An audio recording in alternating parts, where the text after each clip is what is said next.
first witness. If Your Honor, please, may we be allowed to make a short comment, Your Honor? Yes, you have 1 minute. Short Thank comment. you, Your Honor. That's more than enough. All the while we were agreed on the proposition that the order of the presentation of their witnesses or evidence, Your Honor, will be in accordance with what is stated in their complaint. We prepared for that, Your Honor. Even in our answer, we deal with the allegation one by one. 1, 2, 3, and 4.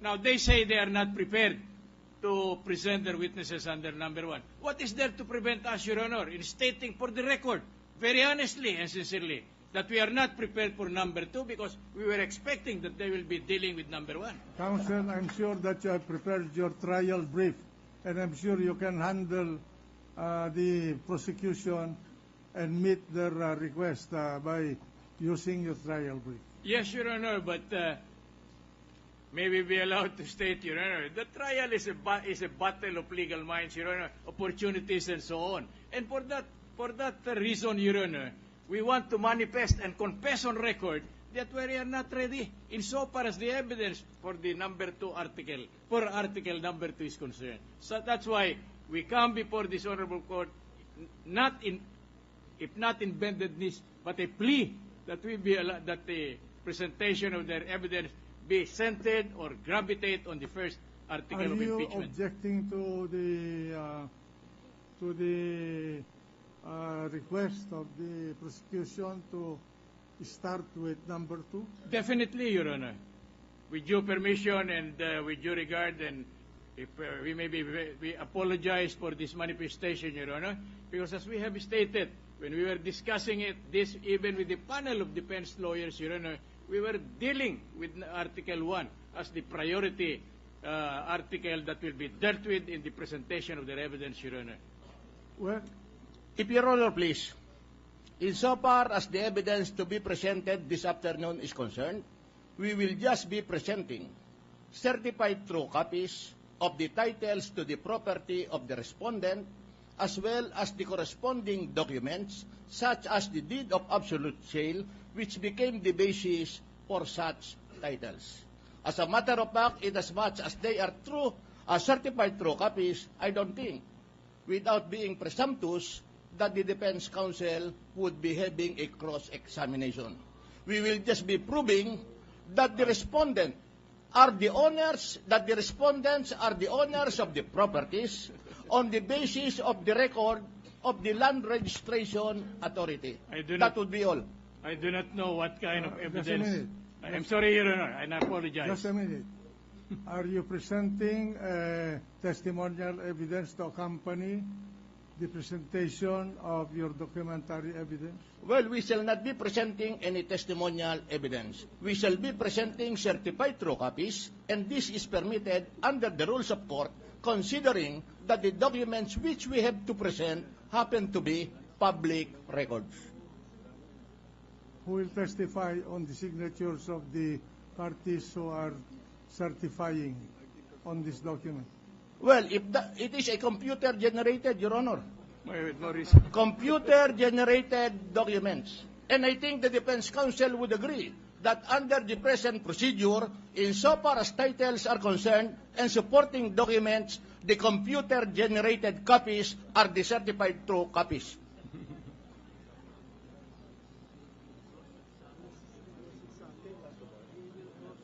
What is the... We would not like to discuss on that point, Your Honor, because we understand, in accordance with the rules of procedure and evidence, and even in accordance with the rules of impeachment, before this honorable impeachment court, we have the right to cross-examine.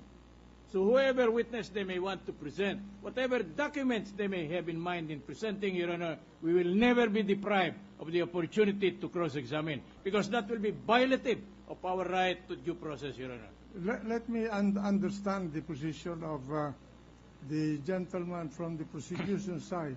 Are you just asking for the marking of these documents, or are you submitting them as evidentiary material already in this proceeding? Evidentiary material, Your Honor. Because if you will submit this as evidentiary material, then this chair will have to rule on the admissibility of this document. Well, anyway, Your Honor, as we understand, the court has already issued subpoenas to the Register of Deeds, to the Land Registration Precisely. Authority. Why can you not wait for the Register of Deeds to bring? Yes, Your Honor. documents? That's why I am manifesting that we are willing to postpone the hearing for today. And Yung pala ang gusto mo postponement. no, actually, Your Honor, I was toying the idea that in order to expedite the proceedings, they would be willing to accept these computer-generated documents. After all, these computer-generated documents are in the names of the respondents. Your Honor, with your apologies. Wait a minute. I'm sorry, Your Honor. Just a minute. I have practiced a long time ago, and I'm not used to computer-generated documents.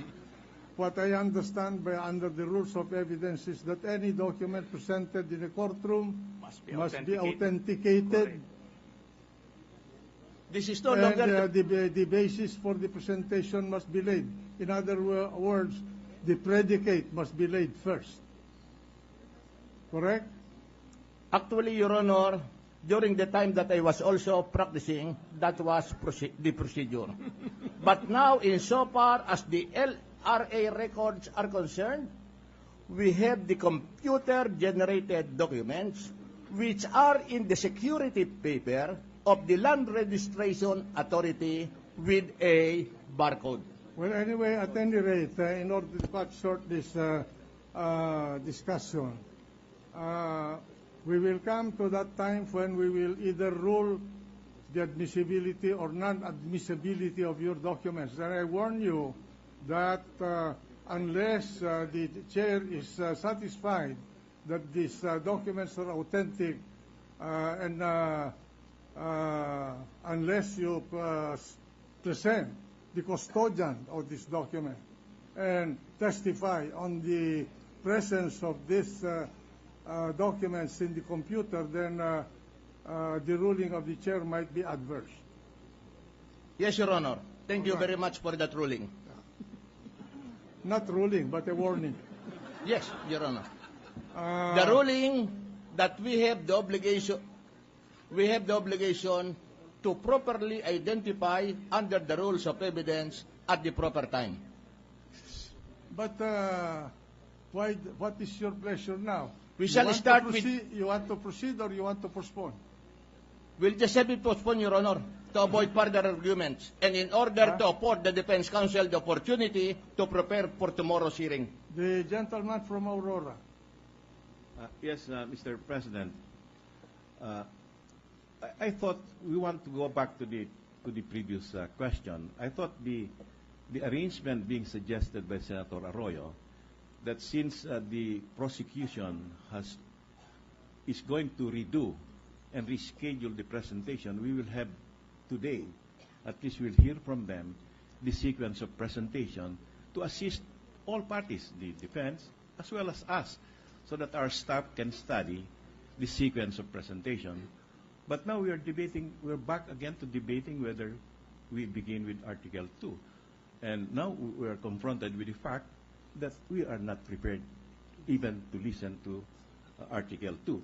So can we now, Mr. President, so that this afternoon will not be complete disaster and loss, can we now ask for that previous agreement that the prosecution will present to us now a new calendar of presentation, so that tomorrow we will be ready, our staff will be ready, as well as the defense will be ready. And perhaps, Mr. President, Mr. Chairman, you may want to call for a 5-minute recess so that the prosecution can get together and agree on this. The trial is suspended for 1 minute, one long minute. 1 long minute. Good work. Good work. Oh, very good. Very good. Very good. Majority Floor Leader. Mr. President, may we now recognize the prosecution panel to manifest. The chair would like to make a statement. in view of the circumstance where we are in, and in view of the perception of the presiding officer of this court, that the prosecution is not prepared to present evidence today,